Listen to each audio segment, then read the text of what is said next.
കാസർഗോഡ് ജില്ലയെ അക്ഷരാർത്ഥത്തിൽ ഇളക്കിമറിച്ച സംഭവം. അത് രാവിലെ തന്നെ കാസർഗോഡ് ജില്ലയിലെ പൂച്ചക്കാടുള്ള ഗഫൂർ ഹാജിയുടെ വീട്ടിലേക്ക് അദ്ദേഹത്തെ അന്വേഷിച്ച് സഹോദരനെത്തി. നിരവധി തവണ കോളിംഗ് ബെൽ അമർത്തിയിട്ടും അകത്തുനിന്ന് യാതൊരു പ്രതികരണവും ഉണ്ടാകാത്ത സാഹചര്യത്തിൽ കതകിൽ പതുക്കെ തള്ളി നോക്കിയപ്പോൾ കതക് മലർക്കെ തുറക്കപ്പെട്ടു.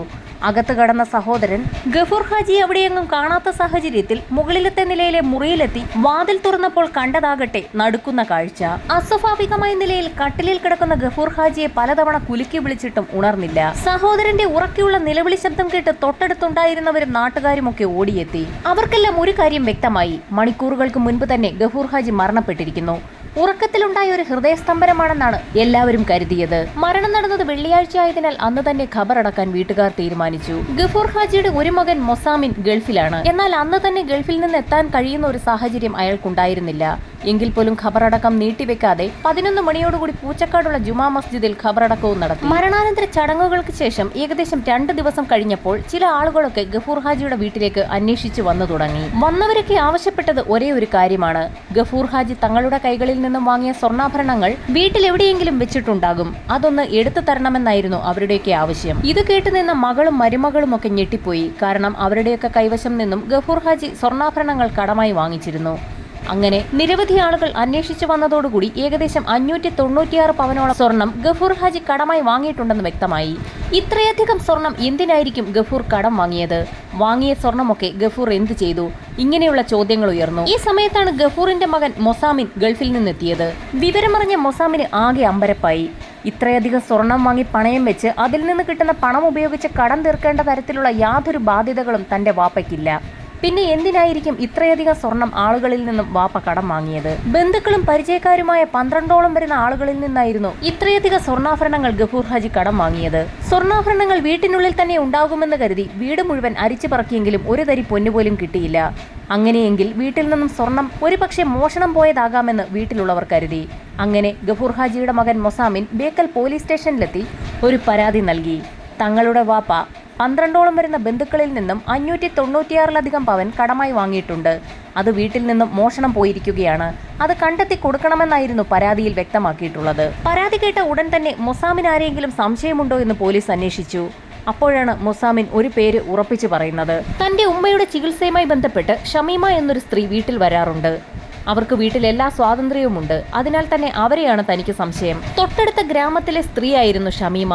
എന്നാൽ ഈ ഗ്രാമത്തിലുള്ള എല്ലാവരുമായി ഷമീമയ്ക്ക് നല്ല ബന്ധവുമുണ്ട്. വയ്യാത്ത ആളുകളുള്ള വീടുകളിലൊക്കെ സഹായിയായി നിൽക്കാറുള്ള സ്ത്രീയാണ് ഷമീമയും അവരുടെ ഭർത്താവും. പരാതി വിശദമായി കേട്ട പോലീസ് അന്വേഷണം ആരംഭിച്ചു. മൊസാമിന്റെ പരാതിയുടെ അടിസ്ഥാനത്തിൽ ഷമീമയെ പോലീസ് കസ്റ്റഡിയിലെടുത്തു. ഇതോടൊപ്പം തന്നെ ഷമീമയും ഭർത്താവിനെയും കുറിച്ച് കൂടുതൽ വിവരങ്ങൾ അന്വേഷിക്കാൻ ഒരു സംഘം പോലീസുകാർ പുറപ്പെടുകയും ചെയ്തു. പൂച്ചക്കാട് ഗ്രാമത്തിൽ വളരെ നല്ല ഇമേജുള്ള സ്ത്രീയാണ് ഷമീമ. വയ്യാത്ത ആളുകളുള്ള വീടുകളിലൊക്കെ തന്നെ അവർ സഹായിയായി പോകാറുണ്ട്. അതിനാൽ തന്നെ ആ പ്രദേശവാസികൾക്കെല്ലാം നല്ല അഭിപ്രായമായിരുന്നു ഷമീമയെക്കുറിച്ചുള്ളത്. പോലീസിന്റെ പ്രാഥമിക അന്വേഷണത്തിൽ ഷമീമ കുറ്റക്കാരിയല്ല എന്നുള്ള ഒരു നിഗമനത്തിലേക്കാണ് എത്തിയത്. അങ്ങനെയെങ്കിൽ പിന്നെ ആരായിരിക്കും സ്വർണം മോഷ്ടിച്ചത്? ഇതേസമയം തന്നെ ഗഫൂർ ഹാജിയുടെ വീട്ടിൽ മറ്റു ചില ചോദ്യങ്ങളും ഉയർന്നു. സ്വർണം മോഷ്ടിക്കുന്നതിനെത്തിയവർ ഗഫൂർ ഹാജിയെ ഒരുപക്ഷെ കൊലപ്പെടുത്തിയതാകുമോ? ഗഫൂർ ഹാജിയുടേത് ഒരു സാധാരണ മരണം തന്നെയാണോ എന്നുള്ള സംശയമായിരുന്നു പലർക്കുമുള്ളത്. അങ്ങനെ ഗഫൂർ ഹാജിയുടെ മകൻ മൊസാമിൻ വീണ്ടും ബേക്കൽ പോലീസ് സ്റ്റേഷനിലെത്തി തങ്ങളുടെ പിതാവിന്റെ മരണത്തിൽ സംശയമുണ്ടെന്നും അതൊരു കൊലപാതകമാണോ എന്ന് അന്വേഷിക്കണമെന്നും ആവശ്യപ്പെട്ടു. പുതിയ പരാതിയിൽ FIR രജിസ്റ്റർ ചെയ്ത ബേക്കൽ പോലീസ് പുതിയൊരു അന്വേഷണം ആരംഭിച്ചു. പിന്നീട് നടന്നതാകട്ടെ സിനിമാ കഥകളെ പോലും വെല്ലുന്ന സംഭവങ്ങൾ. ഉന്നത ഉദ്യോഗസ്ഥരുടെയും മജിസ്ട്രേറ്റിന്റെയും അനുമതിയോടുകൂടി അവരുടെ നേതൃത്വത്തിൽ തന്നെ ഗഫൂർ ഹാജിയുടെ മൃതദേഹം പൂച്ചക്കാട് ജുമാ മസ്ജിദിൽ നിന്നും പുറത്തെടുക്കാൻ തീരുമാനിച്ചു. വിവരമറിഞ്ഞ പ്രദേശത്തേക്ക് ജനങ്ങൾ ഒഴുകിയെത്തി. പുറത്തെടുത്ത മൃതദേഹം പോസ്റ്റ്മോർട്ടം നടപടികൾക്കും മറ്റ് വിശദമായ പരിശോധനകൾക്കുമായി ഷിഫ്റ്റ് ചെയ്തു. പോസ്റ്റ്മോർട്ടം നടത്തിയ ഡോക്ടർ അബ്ദുൾ ഗഫൂർ ഹാജിയുടെ ആന്തരിക അവയവങ്ങളെല്ലാം തന്നെ ഒരു പ്ലാസ്റ്റിക് കവറിലേക്ക് മാറ്റി ഫോറൻസിക് ലാബിലേക്ക് അയക്കാനുള്ള നടപടിയും ആരംഭിച്ചു. എന്തെങ്കിലും വിഷപദാർത്ഥങ്ങൾ ഉള്ളിൽ ചെന്നാണോ ഹാജി മരിച്ചതെന്ന് ഉറപ്പിക്കാൻ വേണ്ടിയായിരുന്നു അത്. പോസ്റ്റ്മോർട്ടം റിപ്പോർട്ട് തീർത്തും ഞെട്ടിക്കുന്നതായിരുന്നു. മരണപ്പെടുന്നതിന് മുൻപ് ഗഫൂർ ഹാജിയുടെ ഇടത് ചെവിയുടെ മുകളിൽ തലയുടെ പിൻവശത്തായി ഒരു മുറിവുണ്ടായിട്ടുണ്ട്. അന്ന് അതാരും ശ്രദ്ധിച്ചിട്ടുണ്ടായിരുന്നില്ല. ആന്തരിക അവയവങ്ങളുടെ പരിശോധനയിൽ വിഷപദാർത്ഥങ്ങളൊന്നും തന്നെ ഉള്ളിൽ ചെന്നിട്ടില്ല എന്നും വ്യക്തമായി. പോസ്റ്റ്മോർട്ടം റിപ്പോർട്ട് കയ്യിൽ കിട്ടിയതോടുകൂടി പോലീസ് സമഗ്രമായ അന്വേഷണം ആരംഭിച്ചു. അന്വേഷണത്തിനൊടുവിൽ ബേക്കൽ പോലീസ് കേസ് ക്ലോസ് ചെയ്യുകയാണ്. കേസ് ക്ലോസ് ചെയ്യുന്നത് ഒരു പ്രത്യേക കാരണത്തിന്റെ അടിസ്ഥാനത്തിലാണ്. അപ്രതീക്ഷിതമായി ഹാർട്ട് അറ്റാക്ക് വന്നപ്പോൾ ഗഫൂർ ഹാജി തറയിൽ തലയിടിച്ച് വീണപ്പോൾ മുറിവുണ്ടായതാണ്. അങ്ങനെ ഒരു നിഗമനത്തിന്റെ അടിസ്ഥാനത്തിലാണ് പോലീസ് കേസ് ക്ലോസ് ചെയ്തത്. പോലീസ് കേസ് അവസാനിപ്പിച്ചെന്നറിഞ്ഞ ഗഫൂർ ഹാജിയുടെ വീട്ടുകാർ ആകെ അസ്വസ്ഥരായി. അങ്ങനെ ഒരു നിഗമനത്തിലെത്താൻ വീട്ടുകാർക്ക് ഒരിക്കലും കഴിയുമായിരുന്നില്ല. കാരണം അപ്രതീക്ഷിതമായി ഹാർട്ട് അറ്റാക്ക് വന്നപ്പോൾ തറയിലോ ചുമരിലോ തലയിടിച്ച് വീണെങ്കിൽ ഗഫൂർ ഹാജി ആ ഇടിച്ച സ്ഥലത്തിന് തൊട്ട് താഴെയായിരിക്കണം വീണ് കിടക്കേണ്ടിയിരുന്നത്. എന്നാൽ സഹോദരനും ബന്ധുക്കളും കാണുമ്പോൾ ഗഫൂർ ഹാജിയുടെ മൃതദേഹം കട്ടിലിൽ മലർന്നു കിടക്കുന്ന നിലയിലായിരുന്നു. പോലീസിന്റെ അന്വേഷണത്തിലും നിഗമനത്തിലും വീട്ടുകാർ തൃപ്തരല്ലായിരുന്നു. കാണാതായ സ്വർണവും ഗഫൂർ ഹാജിയുടെ മരണവും തമ്മിൽ ബന്ധമുണ്ടെന്ന് തന്നെ ബന്ധുക്കൾ ഉറപ്പിച്ചു. അങ്ങനെ ഗഫൂർ ഹാജിയുടെ വീട്ടുകാരും ബന്ധുക്കളും സുഹൃത്തുക്കളും ചേർന്ന് ഒരു ആക്ഷൻ കൗൺസിൽ രൂപീകരിക്കുകയും ബേക്കൽ പോലീസിന്റെ അന്വേഷണത്തിൽ തൃപ്തരല്ല, അതിനാൽ തന്നെ തുടരന്വേഷണം വേണമെന്നും ആവശ്യപ്പെട്ടുകൊണ്ടുള്ള ഒരു പരാതി മുകൾ തട്ടിലുള്ള എല്ലാ ഉദ്യോഗസ്ഥർക്കും സമർപ്പിക്കുകയും ചെയ്തു. പരാതിയുടെ അടിസ്ഥാനത്തിൽ ഒരു ക്രൈംബ്രാഞ്ച് അന്വേഷണത്തിന് സർക്കാർ ഉത്തരവിട്ടു. ക്രൈംബ്രാഞ്ചിന്റെ അന്വേഷണത്തോടുകൂടി എല്ലാ കാര്യങ്ങൾക്കും ഒരു വ്യക്തത വരുമെന്ന് വിശ്വസിച്ചിരുന്ന വീട്ടുകാർക്ക് തെറ്റി. ക്രൈംബ്രാഞ്ച് അന്വേഷണവും മന്ദഗതിയിലായിരുന്നു. അങ്ങനെയിരുന്നപ്പോഴായിരുന്നു തിരുവനന്തപുരത്ത് നിന്നും ശില്പ IPSനെ സർക്കാർ കാസർഗോട്ടേക്ക് സ്ഥലം മാറ്റുന്നത്. കാസർഗോഡ് ജില്ലാ പോലീസ് മേധാവിയായി സ്ഥാനമേറ്റ ശില്പ IPS അവിടെയുണ്ടായിരുന്ന പെൻഡിംഗ് കേസുകളൊക്കെ നോക്കുന്ന സമയത്തായിരുന്നു ഗഫൂർ ഹാജിയുടെ കേസ് ശ്രദ്ധയിൽപ്പെടുന്നത്. ഗഫൂർ ഹാജിയുടെ മരണവുമായി ബന്ധപ്പെട്ട് മകൻ നൽകിയ ആദ്യ 2 പരാതികളും അതിൽ ലോക്കൽ പോലീസിന്റെ അന്വേഷണവും പിന്നീട് ആക്ഷൻ കൗൺസിൽ രൂപീകരിച്ചതും അന്വേഷണം ക്രൈംബ്രാഞ്ചിന് കൈമാറിയതുമടക്കമുള്ള എല്ലാ വിവരങ്ങളും ശില്പ IPS സസൂക്ഷ്മം നിരീക്ഷിച്ചു. എന്നാൽ കേസിൽ പറയത്തക്ക അന്വേഷണ പുരോഗതി ഒന്നും തന്നെ ഉണ്ടായിട്ടില്ല എന്ന് മനസ്സിലാക്കിയ ശില്പ IPS 10 പേരടങ്ങുന്ന പോലീസ് സംഘത്തെ അന്വേഷണത്തിനായി നിയോഗിച്ചു. കേസിന് നേതൃത്വം നൽകാനായി DYSP ജോൺസണെയും ചുമതലപ്പെടുത്തി. അന്വേഷണത്തിന്റെ ആദ്യഘട്ടമായി ഗഫൂർ ഹാജിയുമായി ബന്ധമുള്ള 50 പേരുടെ ലിസ്റ്റ് തയ്യാറാക്കുകയും അവരെയെല്ലാം ചോദ്യം ചെയ്യാൻ ആരംഭിക്കുകയും ചെയ്തു. ചോദ്യം ചെയ്യലിൽ ഗഫൂർ ഹാജിയുടെ മകൻ നേരത്തെ പോലീസിനോട് സംശയമുണ്ടെന്ന് പറഞ്ഞ ഷമീമയെയും ഭർത്താവിനെയും ചോദ്യം ചെയ്തു. അതിനിടയിലാണ് നിർണായകമായ ഒരു സംഭവം ഉണ്ടാകുന്നത്. ചോദ്യം ചെയ്യൽ പുരോഗമിക്കുന്നതിനിടയിൽ ചോദ്യം ചെയ്യപ്പെട്ട 2 സ്ത്രീകൾ ആശുപത്രിയിൽ അഡ്മിറ്റായി. അവർ ഡോക്ടറിനോട് മൊഴി നൽകിയത് പോലീസുകാർ ചോദ്യം ചെയ്യലിനിടയിൽ തങ്ങളെ മർദ്ദിച്ചു എന്നായിരുന്നു. പോലീസ് നിരവധി ആളുകളെ ചോദ്യം ചെയ്തെങ്കിലും പോലീസ് മർദ്ദിച്ചു എന്ന് പരാതി പറഞ്ഞത് 2 സ്ത്രീകളായിരുന്നു. അങ്ങനെ അവരെ കാണുന്നതിനായി പോലീസ് സംഘം ആശുപത്രിയിലേക്ക് പുറപ്പെട്ടു. ആശുപത്രിയിലെത്തിയ പോലീസ് സംഘം 2 സ്ത്രീകളെയും വിശദമായി തന്നെ ചോദ്യം ചെയ്തു. അന്വേഷണത്തിന്റെ ഭാഗമായി ലിസ്റ്റ് ചെയ്യപ്പെട്ട ആളുകളെയായിരുന്നു പോലീസ് ചോദ്യം ചെയ്തത്. അത്തരമൊരു ചോദ്യം ചെയ്യലിനെതിരെ എന്തുകൊണ്ടാണ് ഇങ്ങനെയൊരു പരാതി പോലീസിൽ നൽകിയതെന്ന് പോലീസ് ആ സ്ത്രീകളോട് ചോദിച്ചു. ചോദ്യം ചെയ്യൽ ചൂടുപിടിച്ചതോടുകൂടി സ്ത്രീകൾ പറയുന്ന പല കാര്യവും യുക്തിപരമല്ല എന്ന് പോലീസിന് വ്യക്തമായി. മൊഴികളിൽ വൈരുദ്ധ്യം തോന്നിയ പോലീസ് 2 സ്ത്രീകളെയും കുറിച്ച് വിശദമായ ഒരു അന്വേഷണം നടത്താൻ തീരുമാനിച്ചു. അവരുടെ 2 പേരുടെയും ബാങ്ക് ഡേറ്റ പരിശോധിച്ച പോലീസുകാർ തന്നെ ഞെട്ടിപ്പോയി. പറയത്തക്ക ജോലിയൊന്നുമില്ലാത്ത 2 സ്ത്രീകളുടെയും ബാങ്ക് അക്കൗണ്ടുകളിലേക്ക് വലിയ തുകയുടെ ക്രയവിക്രയമാണ് നടന്നിരിക്കുന്നത്. ആഡംബര വസതിയിൽ താമസിക്കുന്ന ഇരുവർക്കും സ്വന്തമായി ആഡംബര കാറുകളുമുണ്ട്. ജോലിയൊന്നുമില്ലാത്ത നിങ്ങൾക്ക് എങ്ങനെയാണ് ഇത്രയും പണം ലഭിച്ചതെന്നുള്ള പോലീസിന്റെ ചോദ്യങ്ങൾക്കൊന്നും വ്യക്തമായ മറുപടി നൽകാൻ സ്ത്രീകൾക്ക് കഴിഞ്ഞില്ല. തങ്ങളുടെ കയ്യിൽ പണമുള്ളതുകൊണ്ട് തങ്ങൾ ആഡംബര വാഹനങ്ങളും ആഡംബര വീടുമൊക്കെ വാങ്ങിയെന്നാണ് സ്ത്രീകൾ മറുപടി പറഞ്ഞത്. എന്നാൽ എങ്ങനെയാണ് ഇത്രയും പണം നിങ്ങൾക്ക് ലഭിച്ചതെന്നുള്ള ചോദ്യത്തിന് അവർക്ക് മറുപടിയില്ലായിരുന്നു. പോലീസുകാർക്ക് ആകെ സംശയമായി. അങ്ങനെ ആ സ്ത്രീകളുടെ മൊബൈൽ ഫോൺ കേന്ദ്രീകരിച്ച് ഒരു അന്വേഷണം നടത്താൻ തീരുമാനിച്ചു. ഗഫൂർ ഹാജിയുടെ മരണം നടന്ന ദിവസവും അതിന് തലേ ദിവസവുമൊക്കെ സ്ത്രീകളുടെ മൊബൈൽ ഫോണുകൾ കാസർഗോഡ് പൂച്ചക്കാട് ഗഫൂർ ഹാജിയുടെ വീടിന് സമീപമുള്ള ടവർ ലൊക്കേഷനിലായിരുന്നു എന്ന് അന്വേഷണത്തിൽ വ്യക്തമായി. പോലീസ് സംഘം ഹാജിയുടെ വീട്ടിലെത്തി ഭാര്യയെയും മക്കളെയും വിശദമായി ചോദ്യം ചെയ്തു. എന്തുകൊണ്ടാണ് മരണം നടന്ന ദിവസം ഗഫൂർ ഹാജി വീട്ടിൽ ഒറ്റയ്ക്കായതെന്നായിരുന്നു പോലീസിന് അറിയേണ്ടത്. മരണം നടന്നതിന്റെ തലേ ദിവസം ഉച്ചയ്ക്ക് ഗഫൂർ ഹാജി ഭാര്യയെയും മകളെയും മേലേപ്പറമ്പിൽ എന്ന പേരുള്ള അവരുടെ ഒരു വീട്ടിൽ കൊണ്ടുപോയി വിട്ടിരുന്നു. ചില സുഹൃത്തുക്കൾ വൈകുന്നേരം വീട്ടിലേക്ക് വരുന്നതിനാലാണ് ഭാര്യയെയും മകളെയും അവിടെ ആക്കുന്നതെന്നായിരുന്നു അന്ന് ഹാജി അവരോട് പറഞ്ഞിരുന്നത്. അതിന്റെ പിറ്റേ ദിവസം രാവിലെ ഹാജി മരണപ്പെട്ട് കിടക്കുന്നതാണ് വീട്ടുകാരും ബന്ധുക്കളും കാണുന്നത്. വീടുകളിൽ സഹായിയായി നിൽക്കുന്ന നാട്ടുകാർക്കെല്ലാം നല്ല അഭിപ്രായമുള്ള ഷമീമയെയും ഭർത്താവ് ഉബൈദിനെയും എന്തുകൊണ്ടാണ് നിങ്ങൾ സംശയിക്കുന്നതെന്ന് പോലീസ് വീട്ടുകാരോട് ചോദിച്ചു. അതിന് കാരണമായി വളരെ വിചിത്രമായ മറുപടിയാണ് ബന്ധുക്കൾ പറഞ്ഞത്. കഴിഞ്ഞ 5 വർഷമായി ഷമീമ ഇവിടെ ജോലിക്കെത്താറുണ്ട്. ഹാജിയുടെ ഭാര്യയുടെ ചികിത്സാ സഹായത്തിനായാണ് അവരിവിടെ എത്തുന്നത്. ആദ്യത്തെ 2 വർഷം പ്രശ്നങ്ങളൊന്നുമില്ലായിരുന്നു. പിന്നീട് അങ്ങോട്ട് ഷമീമ എത്തുന്ന ദിവസങ്ങളിൽ മാത്രമായിരുന്നു ഹാജിയുടെ ഭാര്യയ്ക്ക് അസുഖ ലക്ഷണങ്ങൾ കണ്ടു തുടങ്ങിയത്. ഇത് ബന്ധുക്കളിൽ ചില സംശയങ്ങൾ ഉയർത്തിയിരുന്നു. ആ അന്വേഷണത്തിന്റെ ഭാഗമായി 2 കാര്യങ്ങളാണ് പ്രധാനമായും പോലീസ് കണ്ടെത്തിയത്. ഒന്ന്, മരണപ്പെടുന്നതിന്റെ തലേ ദിവസം ഉച്ചയ്ക്ക് വളരെ ബോധപൂർവം തന്നെ വീട്ടുകാരെ ഹാജി വീട്ടിൽ നിന്നും ഒഴിവാക്കിയിരുന്നു. 2, വീട്ടുകാർക്കെല്ലാവർക്കും ഷമീമയോടുള്ള അതൃപ്തി. അങ്ങനെ ഷമീമയുമായി ബന്ധപ്പെട്ട് വിശദമായ ഒരു അന്വേഷണം നടത്താൻ തന്നെ പോലീസ് തീരുമാനിച്ചു. അന്വേഷണത്തിനൊടുവിൽ വളരെ ഞെട്ടിക്കുന്ന ഒരു വിവരം പോലീസിന് ലഭിച്ചു.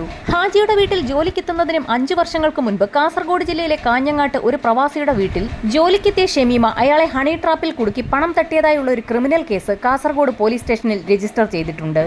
30 ലക്ഷം രൂപ നൽകിയില്ലെങ്കിൽ ഷമീമയുമൊത്തുള്ള പ്രവാസിയുടെ ചിത്രങ്ങൾ ലോകത്തിന് മുന്നിൽ പ്രചരിപ്പിക്കുമെന്നുള്ള ഷമീമയുടെ ഭീഷണിയെ തുടർന്ന് പ്രവാസി പോലീസ് സ്റ്റേഷനിൽ പരാതി നൽകുകയായിരുന്നു. ആ കേസിൽ പോലീസ് ഷമീമയെ അറസ്റ്റ് ചെയ്യുമ്പോൾ കൂടെ അവരുടെ സഹായിയായ രണ്ടാം ഭർത്താവ് ഉബൈദും ഉണ്ടായിരുന്നു. ഇതോടുകൂടി ഷമീമയെക്കുറിച്ച് കൂടുതൽ അന്വേഷിക്കാൻ പോലീസ് തീരുമാനിച്ചു. അന്വേഷണത്തിലൊടുവിൽ ഒതുമ പോലീസ് സ്റ്റേഷനിൽ ഷമീമയെക്കുറിച്ച് വീണ്ടും ഒരു കേസ് രജിസ്റ്റർ ചെയ്തിട്ടുണ്ടെന്ന് കണ്ടെത്തി. ഷമീമ അവിടെയുള്ള ഒരാളെ കബളിപ്പിച്ച് 16 പവൻ നേടി എന്നുള്ളതായിരുന്നു അന്നത്തെ പരാതി. കൂടുതൽ അന്വേഷണം നടത്തിയ പോലീസിന് ഷമീമയുമായി ബന്ധപ്പെട്ട് 3 കൂടോത്ര പരാതികൾ കൂടി രജിസ്റ്റർ ചെയ്തതായി കണ്ടെത്തി. വീടുകളിലൊക്കെ കൂടോത്രം, ദുർമന്ത്രവാദം എന്നിവ നടത്തുന്നതുമായി ബന്ധപ്പെട്ടുള്ള 3 കേസുകളായിരുന്നു അവ.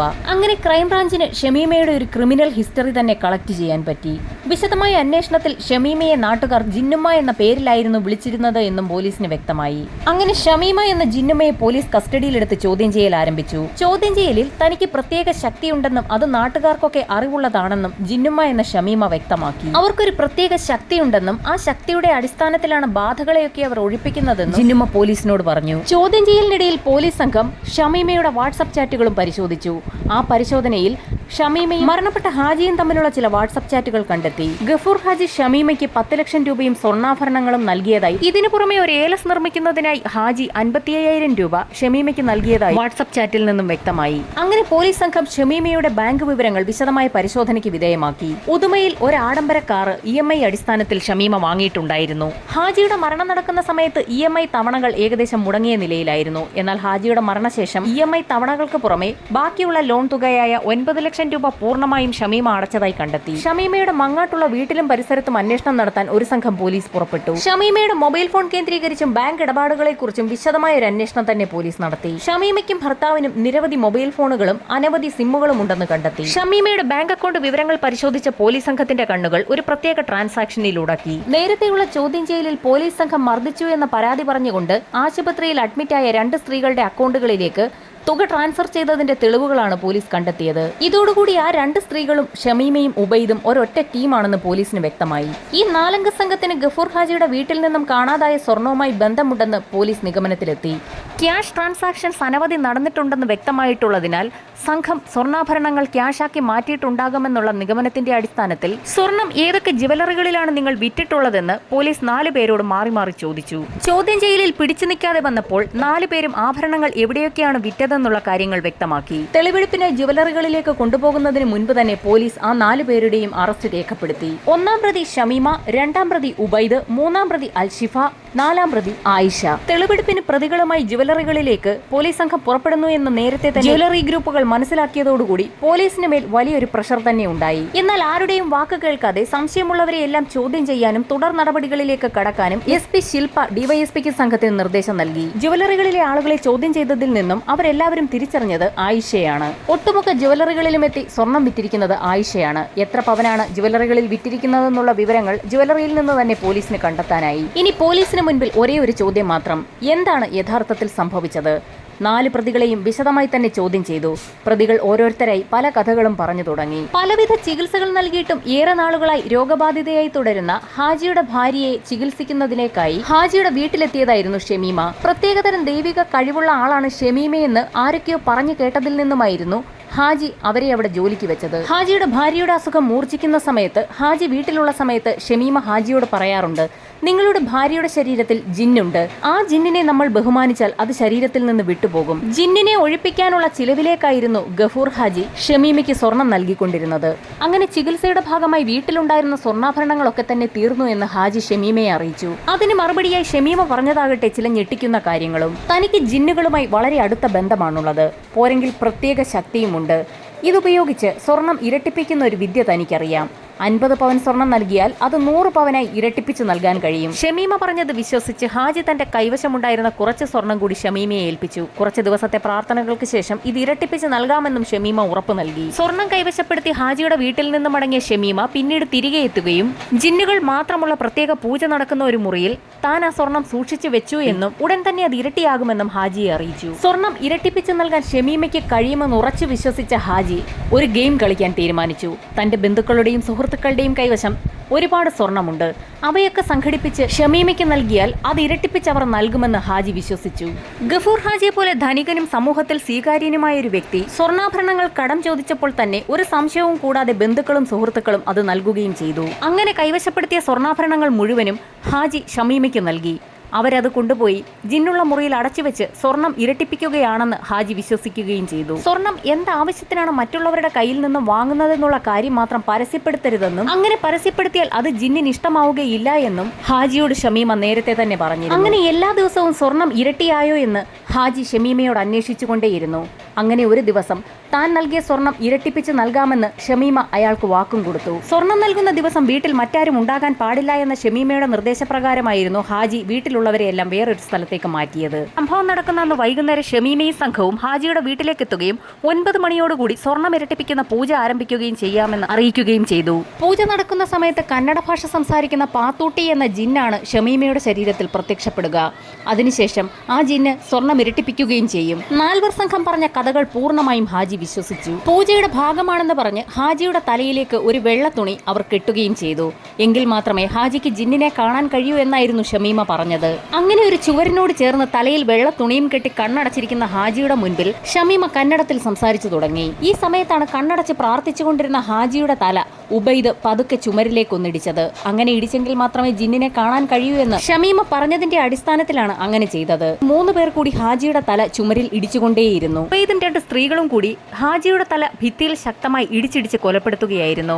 ഭിത്തിയിൽ ഇടിക്കുമ്പോൾ രക്തം ഭിത്തിയിലാകാതിരിക്കാനാണ് ശക്തമായി ഒരു വെള്ളത്തുണി തലയിൽ കെട്ടിയത്. മരണം ഉറപ്പാക്കിയ സംഘം ഹാജിയുടെ തലയിൽ കെട്ടിയ വെള്ളത്തുണി അടിച്ചെടുത്ത ശേഷം അയാളുടെ മൃതശരീരം കട്ടിലിൽ കിടത്തി പിന്നീട് അവിടെ നിന്ന് കടന്നു കളയുകയും ചെയ്തു. പിറ്റേ ദിവസം ആളുകൾക്ക് സംശയം തോന്നാത്ത രീതിയിൽ ഷമീമയും ഭർത്താവ് ഉബൈദും ഹാജിയുടെ മരണാനന്തര ചടങ്ങുകളിലെല്ലാം പങ്കെടുക്കുകയും ചെയ്തു. അങ്ങനെ വളരെ വ്യക്തമായി പ്ലാൻ ചെയ്ത് നടപ്പാക്കിയ ഒരു കൊലപാതകമാണ് കേരള പോലീസ് തെളിയിച്ചത്.